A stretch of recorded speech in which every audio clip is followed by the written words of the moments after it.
gradually, and they'll be very aware of him. He runs this sort of fast and slow, fast straight, slow bend sometimes. Then he varies the routine, as we saw in the Commonwealth Championships in Prague, and again last weekend when he won the 10,000 metres, beating the new European champion, Rono of Finland, who runs, by the way, later on tonight in the 5,000.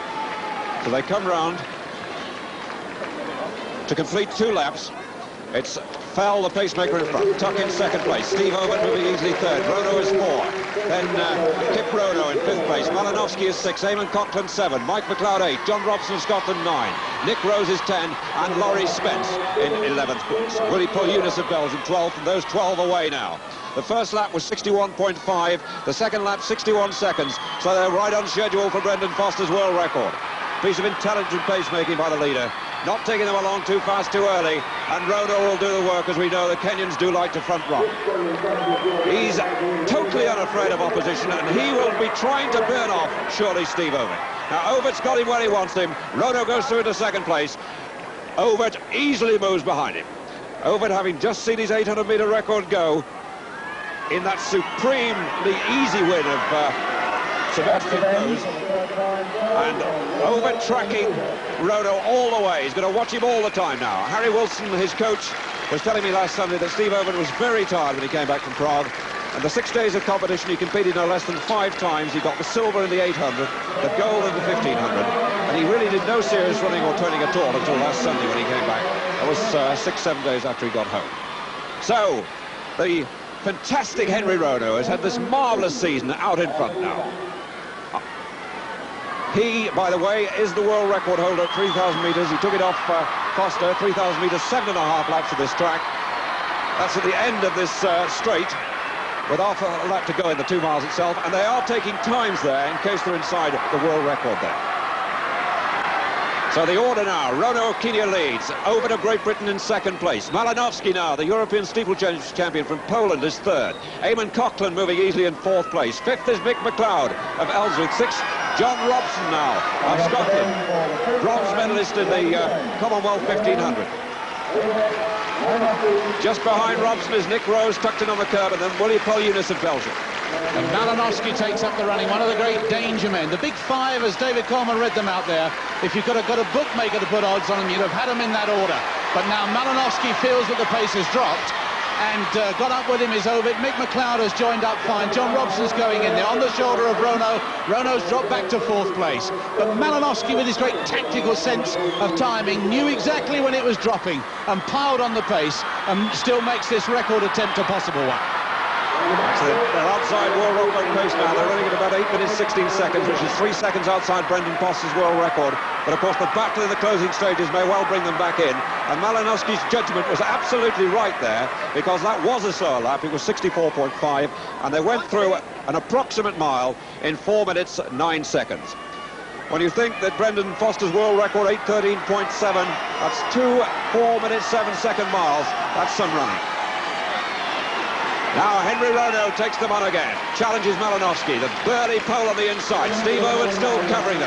Mike McLeod looking good in 4th place. Nick Rose moves up 5. Eamon Coughlin is 6th, now displaced by John Robson. And still tailing the leading bunch with 3 to go is the tiny Belgian Willie Paul-Eunice. Rono spurts again and takes on Malinowski. Fast and slow, and this is a fast bend for him.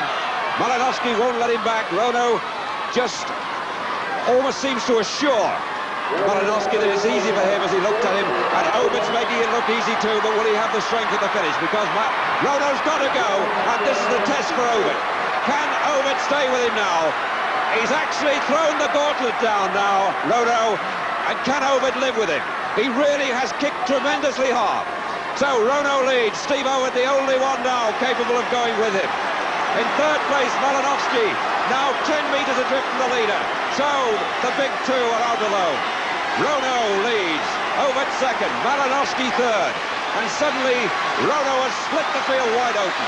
That leading group of 8 or 9 has now 50 metres between the 9th man and Henry Rono, who's got 800 metres left. He looks to see Ovett there, and Ovett is just tucked in behind him, playing the waiting game. And as Rono slows again, Malinowski gets back with him.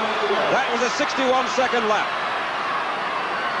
They're still just outside Foster's world record, and Rono takes them on again and gets away again from Malinowski. And look at Ovett there. He had to slow down. He was moving so easily. He moved up with Rono, was getting so close to him he had to chop his stride. 600 metres to go, and this is the clash that track enthusiasts have been waiting for all over the world, and Rono's slowed it again. Malinowski's back in the race, and Ovett still waits. Ovett just looking at Rono, he looks supremely cool, but what a last lap this should be. And there goes Rono again. He can't wait, he's afraid of Ovett's finish. And they come up now with the bell in sight, the last lap, 400 metres to go. And Rono sprints once more. Ovett goes with him. And Malinowski still can't go with them. And it doesn't look as if they'll slow this time to let Malinowski back. It's Rono versus Ovett. Down to 2. And listen to this crowd. An absolute sellout.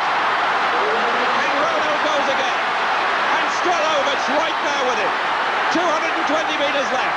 Kenya versus Britain. Rono doing everything he can to shake the tail off, but the shadow is still there. Stalking the Kenyan all the way. Now what has Ovett gone left? Has Rono drawn the finish? No, he hasn't. And here comes Ovett on the near side, and he's making it look ridiculous. The world record holder destroyed there by Ovett. The wave to his parents in the crowd. He wins it. Rono second, Malinowski third, Pauliunis is fourth, 5 is Rose. And in 6th place, Mike McLeod, and Brendan Foster's world record has gone to Steve Ovett, 8 minutes 13.5, compared with Foster's 8 minutes 13.7. Magnificent running by a man who is becoming a machine. He's arrogant, they say, he's overconfident, but let's face it, over his best distances, he delivers. There cannot be a cooler racing brain than that. There is a standing, and he took him into the way and beat him in the finishing straight, saving time to wave to the crowd. He's a very special kind of customer indeed, Stephen Ovett. After the Commonwealth Games in Edmonton, Brendan Foster said to me one night, how do you handle Rono? What do you do with it? Well, certainly coming down in distance to 2 miles for Rono, but remember he is the world record holder at 3,000 metres, which they passed, by the way, in 7 minutes 43.3 seconds, some 9 seconds, 11 seconds in fact, outside his world record. Well, Ovett has produced the answer there for Foster, because this man has such class. And Rono must wonder what's happened to him. He did everything possible to shake Ovett, and there was no way he could get rid of him. The shadow was there all the time. He ran fast straights, slow bends, he ran fast bends and slow straights, and then he produced the sustained burst on the last lap, and look at the answer he got. And Ovett's making it look like a training spin. This is the young British athlete that I described some years ago as being the greatest middle distance potential that I'd ever seen in a British runner. It really is coming true at last. He's always had the ability, but now he seems to have everything. The last lap was about 56 seconds, and how they love him. But he owes a great debt to Henry Rono. Like all the great Kenyans, a marvellous front runner.